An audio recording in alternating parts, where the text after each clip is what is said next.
Thank you for choosing BMAC Auctions. Today we're looking at a 2010 Chrysler Sebring Limited. Test driving this vehicle, engine and transmission are nice and strong, the brakes feel good, suspension still nice and tight. It seems like it's got a very slight rattle to the back end over heavier bumps. The exterior of the vehicle is pretty clean. It's got your average dings and scratches. There is a door ding right on the fender here. Moving along, the lower rocker panel, which you can review in galleries, has some damage to it. A couple of the wheels have some curb rash. Glass is in great shape. The rear bumper, tail lights, all in real good shape. Moving along the passenger side here. Everything looks good on this side. The passenger door, around the door handle and the door skin's got some paint chips. Again, you can review that in the gallery section.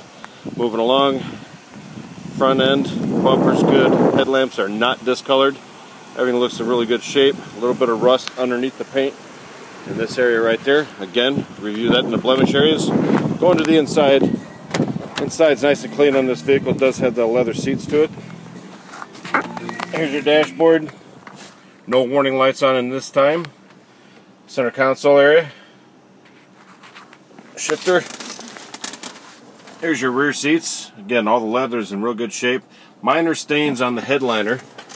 Again, you could take a look at the pictures in the galleries on this one. Other than that, she runs really good. All accessories do work. Good luck bidding.